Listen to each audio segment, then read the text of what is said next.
Asta e momentul ăla când te aștept să fac plasarea pentru GB, nu? Da. Makes total sense. Dar nu te-ai dat de sticker. Nici sticăre? Nici sticăre? Nici măcar? Mai puține golfuri cu sticăre acum pe stradă. Să fie trist la semafor.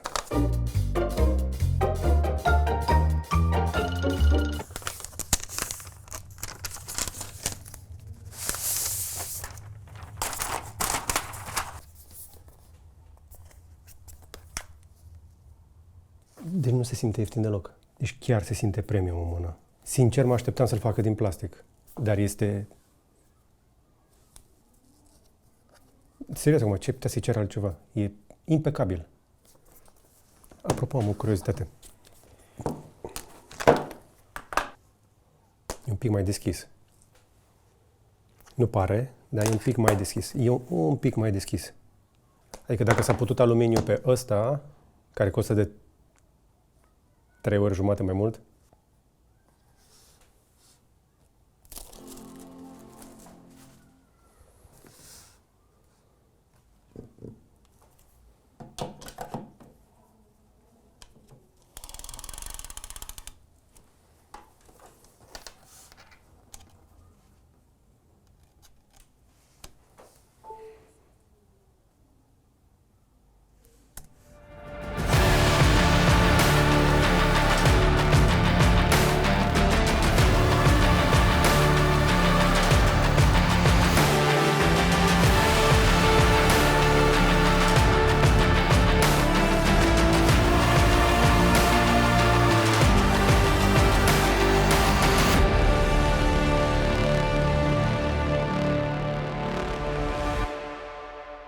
hai să o zicem așa cum e.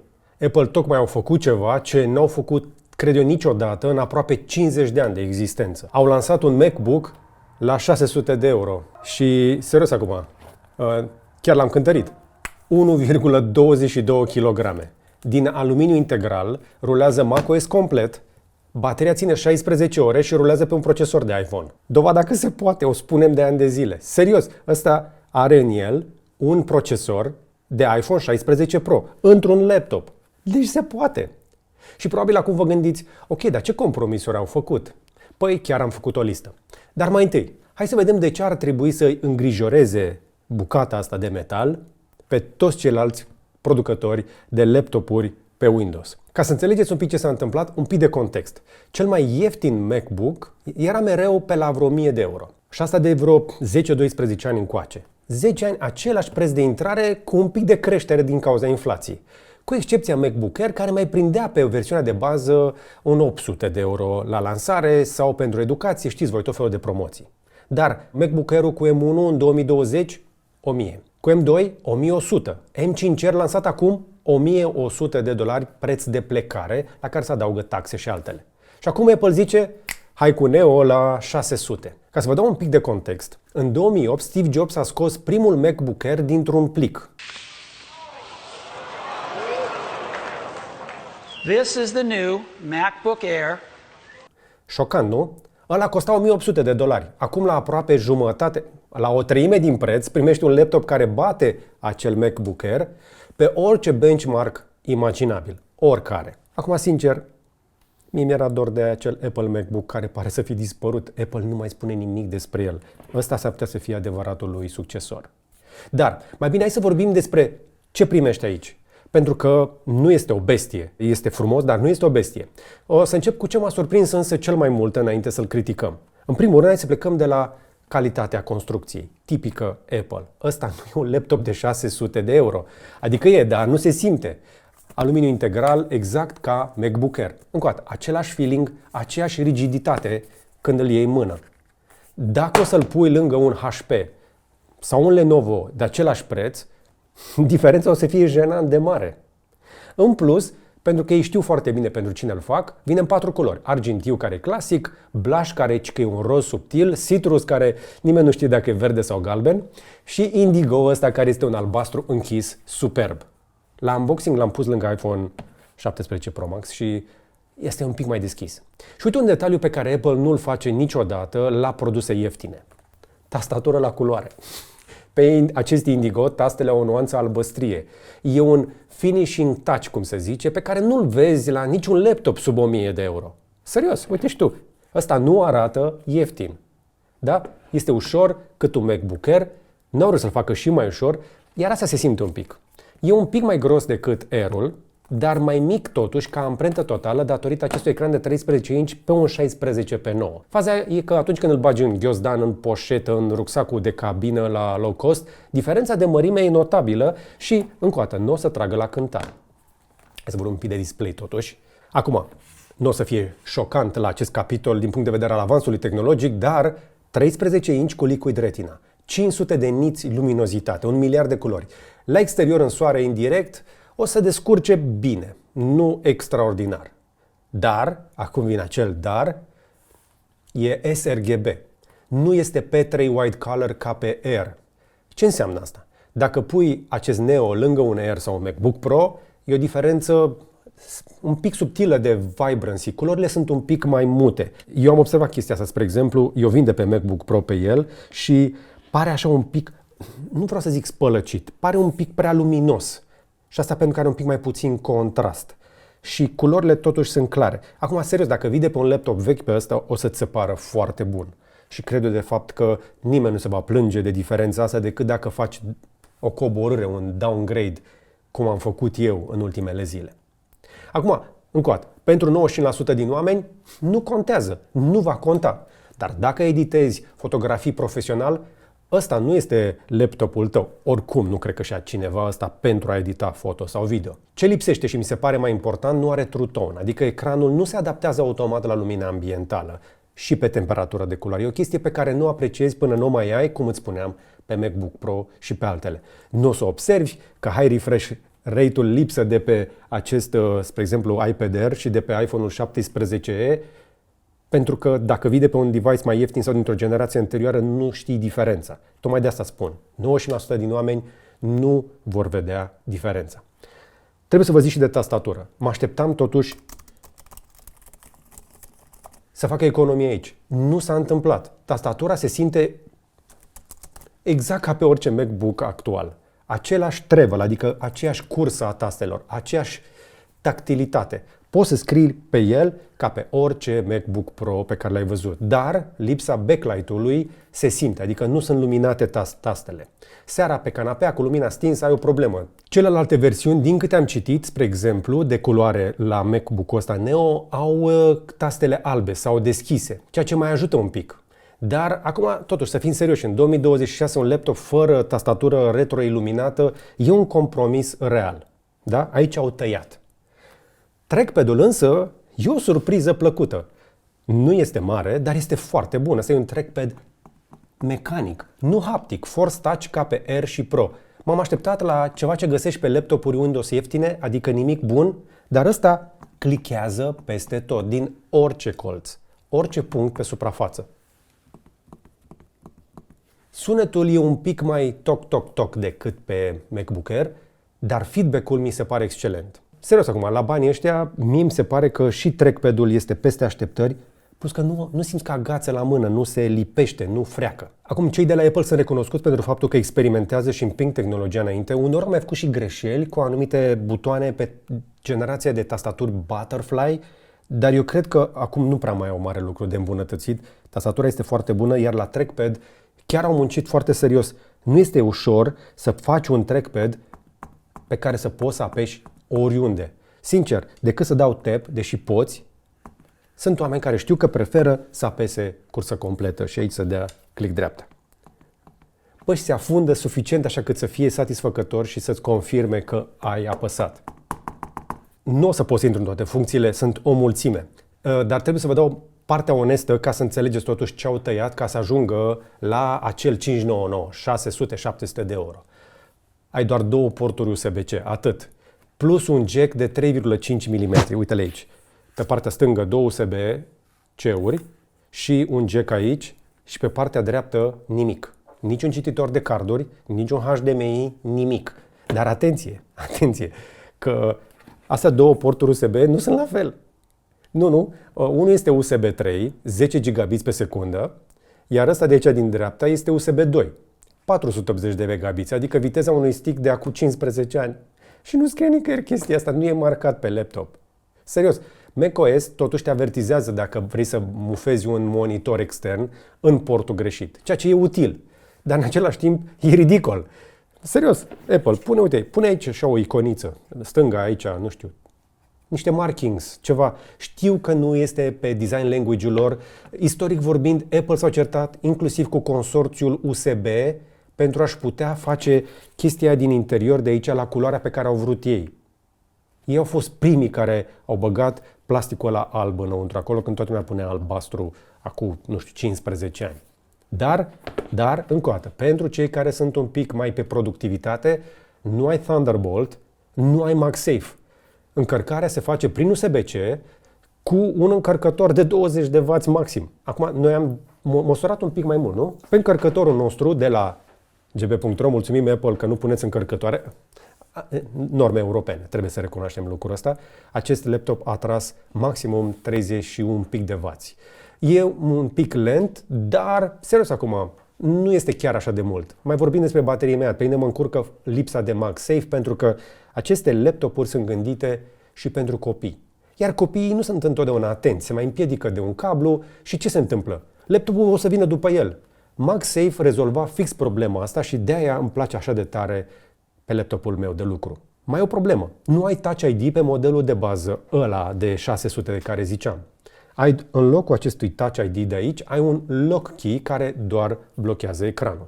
Vrei biometric și îți recomand chestia asta, mai pui 100 și îți crește și stocarea la 512 GB. Sincer, ăsta e modelul pe care cred eu că ar trebui să-l cumperi, 100 și ceva de euro în plus pentru dublu storage plus Touch ID, e cel mai ușor upgrade din istoria Apple și ei știu foarte bine chestia asta, oameni specializați pentru pricing. Eu am această versiune de 512 și vă recomand încă o dată, luați-vă pe asta, dacă nu cumva sunteți constrânși total de buget acolo jos. Acum vine însă partea fascinantă. În interior este un chip A18 Pro. V-am zis, este același procesor dintr-un iPhone 16 Pro de acum un an și ceva. Mai puțin un nucleu de grafică, un core de GPU. Și Apple a pus acel procesor într-un laptop și chestia asta chiar funcționează. Lucru pe care eu îl spun de ani de zile. Aceste procesoare sunt overkill, overengineering deja pentru telefoanele noastre. Telefoanele astea pot duce calculatoare întregi și cu toate astea sunt limitate la doom scrolling. When your husband comes home earlier than usual, and the first thing he wants to do is help you. Hai să vorbim totuși ceva repede cifre. Dacă nu vrei să știi ce înseamnă Geekbench, poți să dai un pic de derulare. Pe Geekbench 6, single core a făcut vreo 3461 de puncte. Știți cât face MacBook Air cu M1? 2346. MacBook Neo e cu 47% mai rapid pe single core decât M1, adică activitățile de zi cu zi, browsing, documente, e-mail, totul rulează mai repede pe un laptop ieftin decât pe MacBook-ul de $1000 din 2020. Bate și M2 Air cu 34% și chiar și pe M3 Air cu 10%. E doar cu 6% mai lent decât un M4 Air pe single core, la o treime din preț. Acum pe multicore, aici se vede limitarea. Ai 6 core-uri nuclee versus 8 sau 10 pe MacBook Air. Neo e la nivelul lui M1, cam 4% mai rapid, dar sub M2 cu 10% și sub M5 cu jumătate. Deci dacă faci încă o dată editare video, compilare, chestii mai complicate pe laptop, Air-ul este decizia următoare și Apple încă o dată știe foarte bine chestia asta. Dar, serios acum, pentru cei mai mulți dintre noi, asta se va întâmpla. O să stai pe el și o să lucrezi de cele mai multe ori într-un browser. Că e Safari, că e Chrome, nu contează. Poți să le deschizi în paralel cu Slack, cu e-mail, cu Pages, cu muzică și merge fluid. Vei avea foarte puține momente de lag. Când o să începi să deschizi applications din dock, uite, spre exemplu, dacă mă duc aici, în funcție de câte ai, vezi, durează un pic până să apară toate. E un singur moment. În spate, procesorul încearcă el să facă preloading și alte asemenea. Acum partea de SSD. Aici este compromisul mai serios pentru cei care știu la ce să se uite. Acest laptop are citire de pe SSD, de pe hardul lui, la 1700 de MB pe secundă. Scriere tot cam pe acolo. Pare mult, dar M1 Air avea 3400, iar M5 Air are 7000, adică 7 GB. Suntem la jumătate sau chiar o treime din viteza laptopurilor MacBook Air când muți fișiere. Când faci, spre exemplu, swap de pe un SSD pe altul sau citești ceva, viteza asta contează. Încă o dată, pentru cei productivi. Da? Bun. Și acum vine partea de limitare de memorie RAM. 8 GB de RAM în 2026 la un laptop? Hai să vedem care sunt limitările și trebuie să facem testul ăsta pe bune. Deschidem Safari și o să deschidem, trebuie să numărăm paginile, gb.ro. S-a deschis. Accept. Tab nou. Hai să deschidem google.com plus Facebook plus Wikipedia plus Twitter plus Bing plus Yahoo. Numeri tu taburile 2, 4, 6, 7 să mă oprești când ajung la 20. 8 9 10. Încă merge. LinkedIn. 11. iCloud. 12. Apple. Merge. Ce se mai deschide? Ce se mai deschide în Busy Day?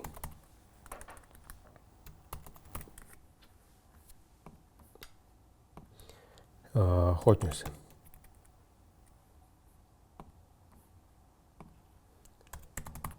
Știrile protv.ro. digi24.ro. Hai mă, când începe să gâfâie? Trebuia la un moment dat să cedeze memoria RAM, nu? Nu trebuia să cedeze? La un moment dat trebuia să gâfâie. Hai, ce mai dăm? G4 Media.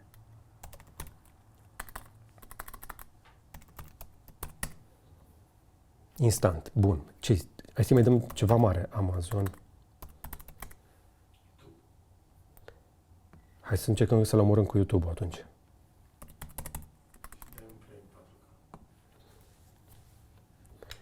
Ok.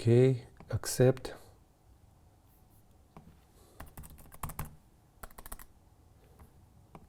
Situație de noapte. E șocant. Este șocant. Mama are o vorbă cu care m-a crescut toată viața. Bă, de nu se aude rău. Mamă, fii mai mic. Ce aruncă sunetul pe aici, se și aude bine. În momentul de față, tinerii, da, și vorbim tineri până în 30 de ani, Poți să asculti podcasturile oriunde. vor salarii mari, dar nu oferă nimic.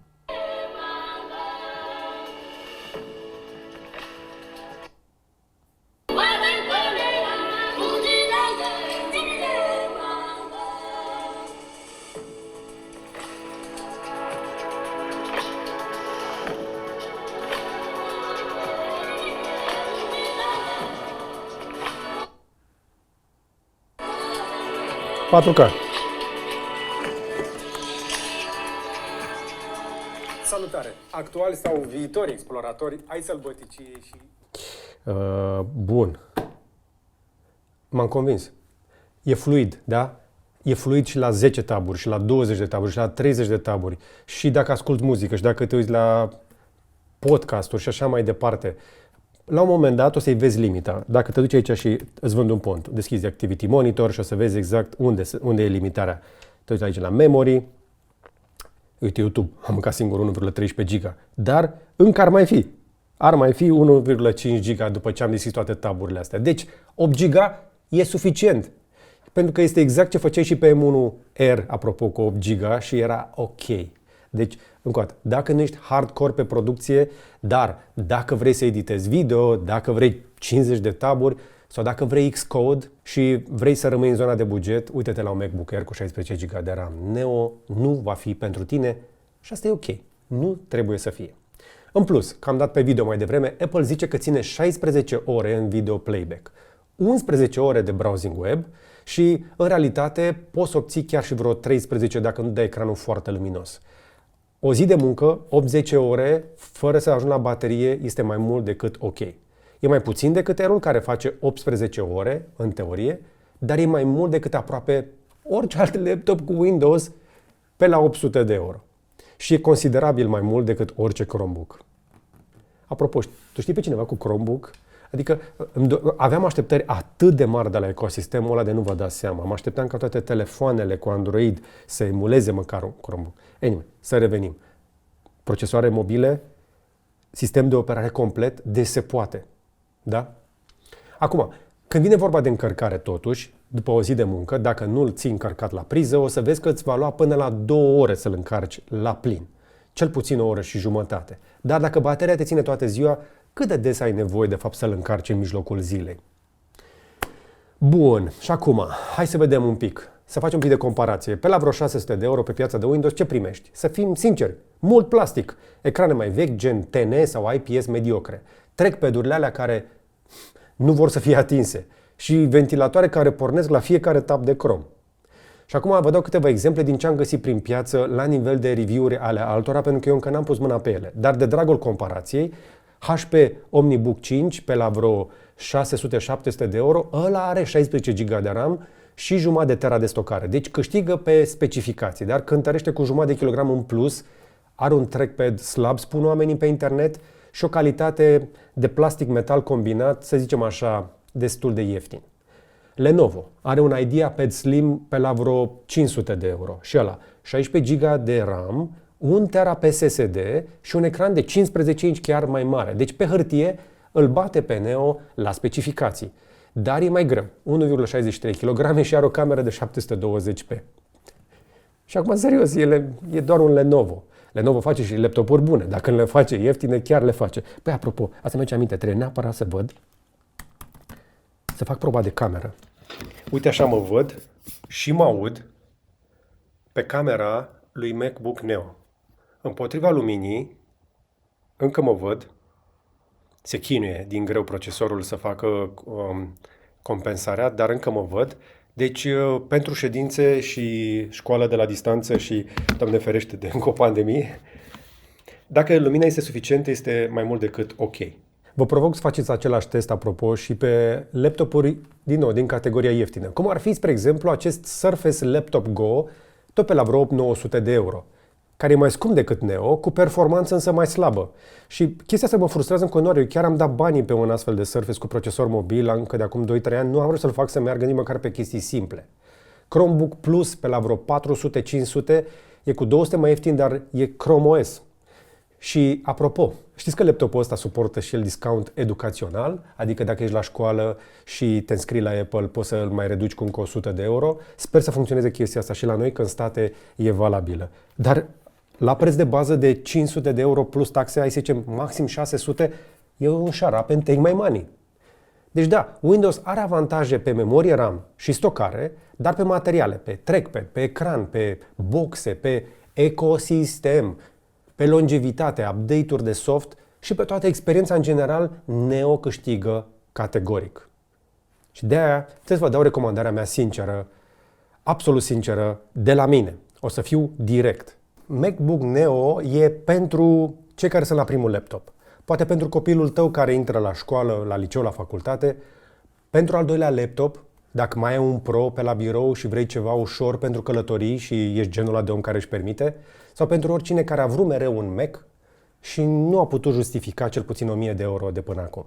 Sau pentru cineva care face switch de la ceva mult mai ieftin sau mai vechi, cum e un Chromebook. E un upgrade masiv, e un macOS complet. Dar pentru cine nu e MacBook Neo?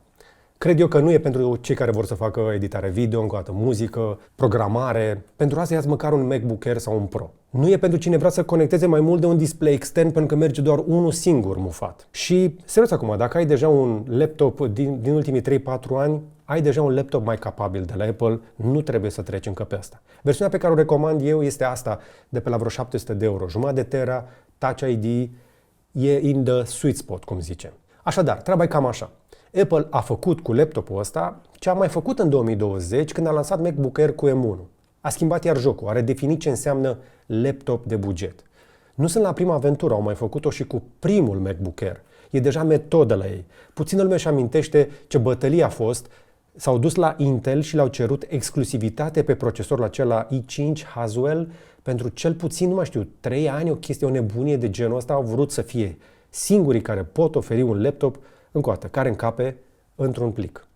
Acum, bătălia este la preț, iar Apple o să rupă anul ăsta. Nu cred că le va sta nimeni în față la volume, nu doar acolo sus. Cu toate astea, laptopul nu e perfect. Se va vinde, indiferent ce vă zic eu, dar nu e perfect. Are doar 8 GB de RAM și e limitat la capitolul ăsta. USB 2 pe un port e penibil, tastatura nu e retroiluminată și e frustrant, iar Apple putea să rezolve oricare din astea cu doar 50 de euro în plus. Dar, de pe la vreo 600 de euro, aluminiu, macOS, un chip care bate M1 și M2 pe single core, baterie pentru toată ziua și cel mai bun trackpad din clasa lui, mai bun decât multe laptopuri premium. Dacă aveți un buget de doar 600 și ceva de euro pentru un laptop, nu mai ai alt motiv să-ți iei Windows. Asta i-am zis-o. Ăsta e singurul laptop pe care pot să-l recomand fără ezitare în 2026 în zona asta de preț. Și poate să spună cine ce vrea acolo mai ajut la comentarii. Chiar vă rog să mă contraziceți. Dar dacă tot venim la comentarii, întrebarea mea, merită să mai pui 500 de euro în plus pentru MacBook Air cu noul procesor M5? Merită să fac un comparativ despre chestia asta? Veniți să-mi spuneți încă o dată mai jos. Și dacă vă întrebați ce altceva a mai lansat Apple luna asta, am aici un iPhone 17e și un iPad Air cu procesor M4. Ambele pleacă tot de pe la vreo 600 de euro și review-urile vin destul de curând, așadar abonați-vă ca să nu le ratați și poate deveniți membri ca să ne susțineți voi, pentru că acest clip nu este sponsorizat, este susținut de voi. Voi ce credeți însă? V-ați luat Neo sau mai economisiți niște bani pentru MacBook Air? Sau vă luați ceva SH? Spuneți-mi mai jos la comentarii. Însă până data viitoare, să vă fie numai bine.